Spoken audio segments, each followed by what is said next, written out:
Assalamu alaikum, welcome my third secondary students for the second semester for English Durus Online. Today we have a revision, and it means that we're going to remember what we've done for Unit 1 and 2.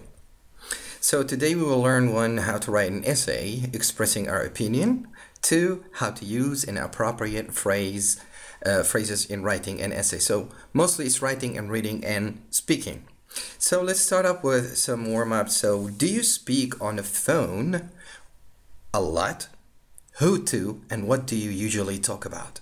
Many people, we find them every day. Some people really talk and talk and talk just for nothing, and other people talk what it needs, and others really don't talk much, or they talk to answer or to finish their job. So as for the speaking for today, we're going to have an introduction, and we studied this. If we talk in pair and you have your teacher in the classroom, so you got some photographs on the board, so you look at the photographs and answer the questions below. You can use some of the words and expressions in the boxes. So we have words like landline, outdated, advanced, convenient, commercial or economical, reliable, expensive, health, and hazard. And here's some expressions you start that I believe that people really like to talk on cell phones, because it has an advantage of a wireless service, or it is a mobile service, so you can walk anywhere, you can talk anywhere. And you can say, in my opinion, landlines are more or less they're not practical for us, because you have to stick to the cord. And also you can say, I think that landlines sometimes are more reliable than mobile phone, because mobile phone really can run out of charging, and they need to charge the battery, and if you lose the battery, it means they're not convenient to use when you lose the battery. And also landlines are very economical, and they are actually healthier than using a mobile phone. Some people still talk about radioactive and radiation coming to your body when using cell phones. So you can actually talk a lot about too many things, and we all know that landlines are getting a little bit outdated. Really very fast technological revolution is happening with the cell phones and the smartphones, and we don't know what's going to happen in the future.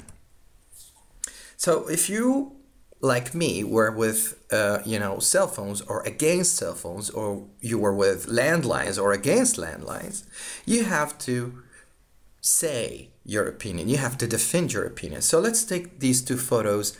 Photo A1 with a young man on the street with a backpack on his shoulder and talking on his cell phone, and the other guy seems like he's in a job and he's talking and using a landline. Most of the time a cell phone is a personal thing, and landlines are used or still used in the job, so, or in any company. So for the situation, if you choose to be student A, photographs A and A2 show two people using different kinds of phones, compare the photographs, and say what the advantages of each kind of phones are. So student B will ask a question: which kind of telephone do you use more often? So your landline phones and mobile phones. So if we take a draft or a rough sample of some speaking, if you are with or against using mobile phones. Both landline phones and mobile phones have advantages. For example, a landline phone does not have a battery that needs to be recharged like a mobile phone. Also, you don't have to worry about having good reception. It is more reliable and less likely to be cut off. Some people believe that it is outdated, yet it is a convenient and economical means of communication with others. On the other hand, a mobile phone bypasses the local telephone infrastructure and may still work when landlines are not working. In my opinion, it is an advantage, it is an advanced means of communication. The main advantage is that it is portable, which is very useful in emergencies, example, accidents. Other things you can do with a mobile phone are sending text, messages, taking photos, and accessing the internet. Nevertheless, there are reports that link heavy use of mobile phones with certain types of cancer, thus posing a health hazard. So you see, we're just talking about if you are with this or against that, things that are having advantages and other things don't have advantages, or if you are with this or against that, you must state your opinion. And if you with or against this or that, you will have always to convince your your peer or your writer or your reader about your opinion, and you have to give solid examples to be more convenient in your opinion. Now we got some words from the text, so let's remember to choose the word or phrase that produces a grammatically correct sentence. One, we say, however, he has plenty of money, although he has plenty of money, even he has plenty of money, or despite he has plenty of money. And of course, the first one goes for although he has plenty of money, he doesn't spend much. You remember, we're just now offering you a revision class. Now take this soup away. It is too cold to eat. It's so cold to eat. It's enough cold to eat, or it's such cold to eat. And of course we say it is too cold to eat. And number three, in case of the fact, or despite of the fact, or in despite of the fact, or in order of the fact, or in spite, of course, in spite of the fact. So now you always state your opinion, and here, in your opinion, what are the advantages of using the internet? Are there any disadvantages? Yes, many things actually, controversial things have advantages and disadvantages everywhere. Of course, the internet is good, and of course, if you overuse it, it's not going to be good. But it's not a trusty, site, because many people can post anything on the internet without, any kind of accreditation or credibility. So you have to be aware.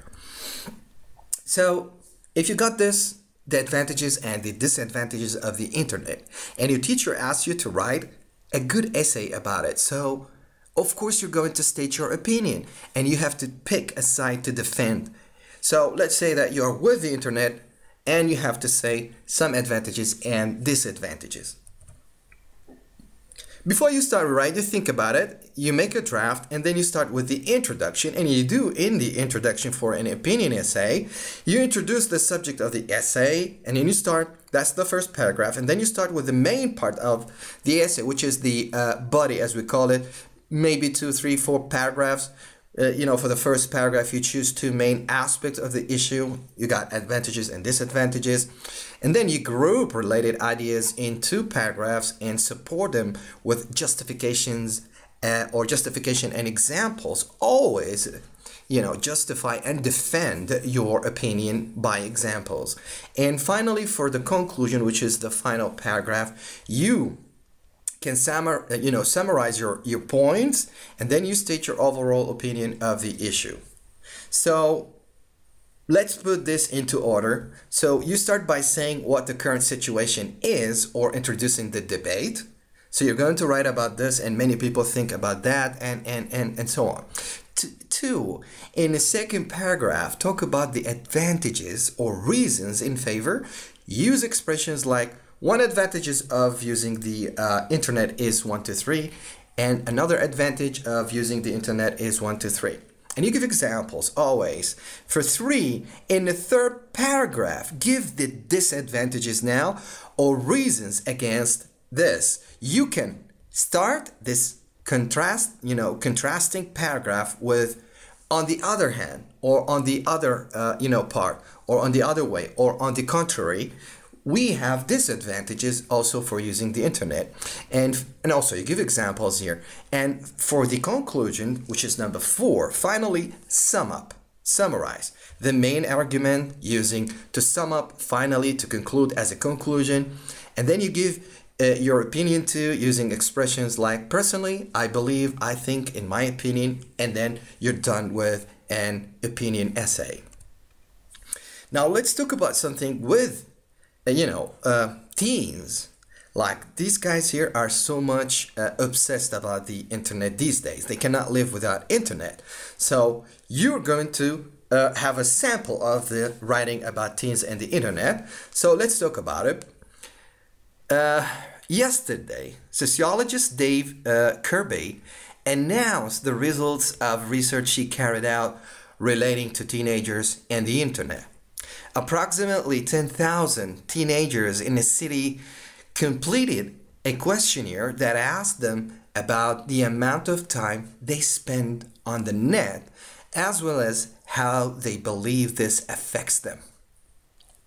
The research findings make disturbing reading for us all. The internet may have become an important part of young people's everyday life, but that doesn't mean that it has only advantages.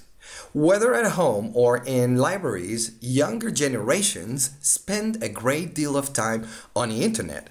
It is not used wisely. It can do more harm than good.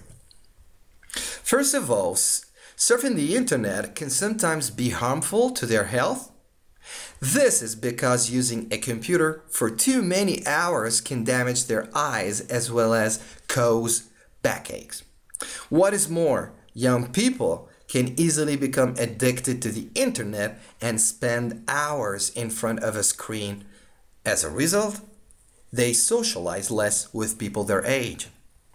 Moreover, some websites may not be reliable or safe, for instance, because anyone can upload information on the internet, information that is incorrect on purpose or due to lack of research may exist.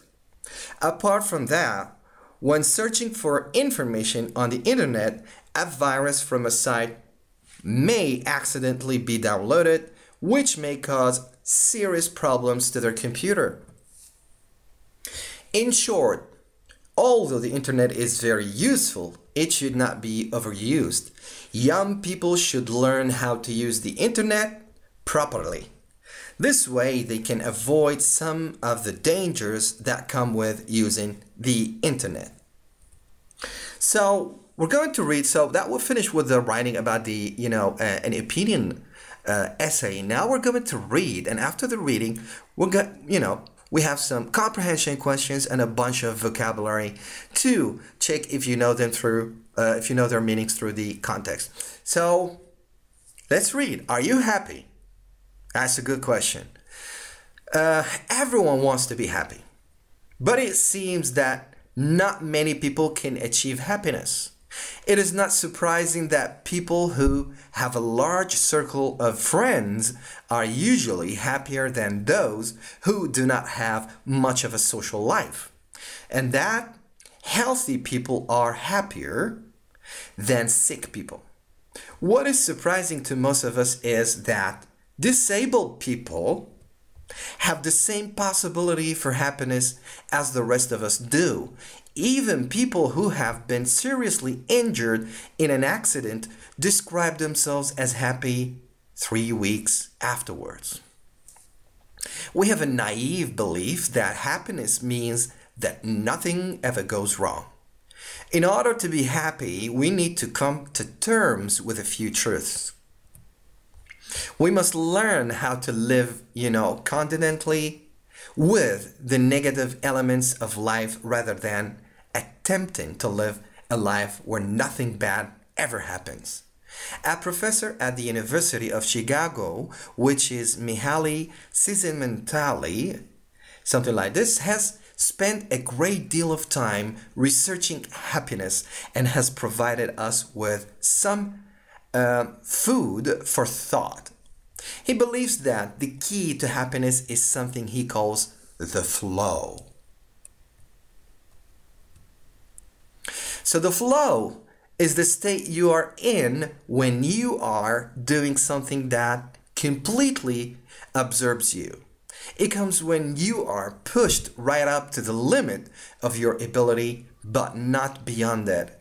People can get a feeling of flow from dangerous sports like mountain climbing or driving fast, but it can also come from less strenuous pursuits like painting or reading a great book. The point is that people do these things because they want to and not because they are looking for some kind of reward. A good measuring stick for those of us who are desperately seeking happiness is asking ourselves, is what I am doing today contributing to the things that are most important in my life? If not, why are you doing it? So we got two words, which is the first one, they were in red and underlined, which is naive. Someone who's naive, and it's an adjective. And number two, we got another word, which is strenuous. What does strenuous mean and what does naive mean in the text? So we have a naive belief, or happiness comes with less strenuous pursuits like painting. So naive doesn't mean firm, unrealistic, well-based. Or number two, strenuous.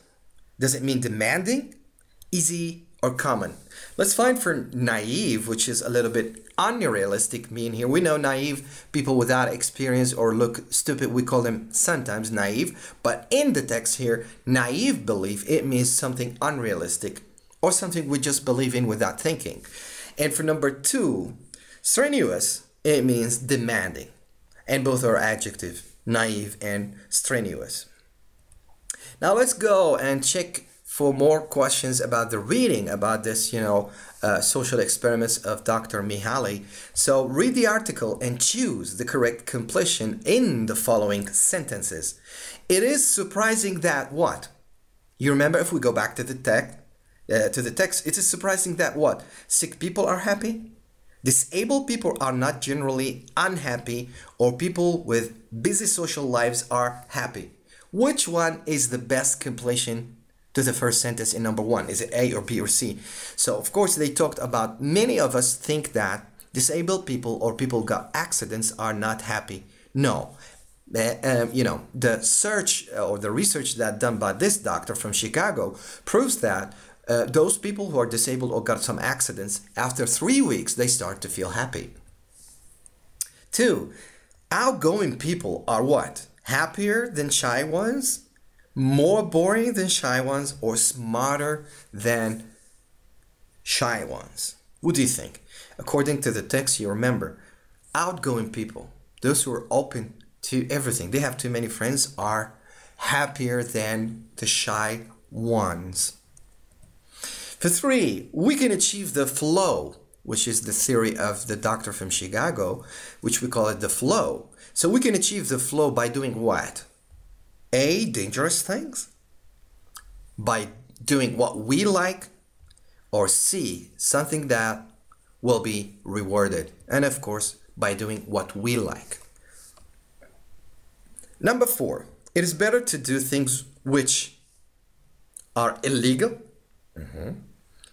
B, contribute to important things in your life, or are silly. And of course, you need to do things that can build up your future or contribute to your real life. So we got some essay writing about how to express your opinion, and that's what we have learned today. And two, we got some expressions to use in the essay, and we got some reading and some discussion about how to state your opinion about something. You got advantages and disadvantages, and that was all. And it was a revision, as you can see. We got, we get some also get some words and got the meanings, and that was a reading skill. And then we scanned for specific information to complete some sentences from the latest reading text. So these are the references for you if you like to check them out. And finally, for more information and lesson, you can visit our website ain.egu.com, and you can follow us on Twitter with ain_egu. And this is the number where you can call for any inquiry or information or updates. So At the end, I would like to thank everybody and hope to see you again. Until then, have a good day and salam alaikum.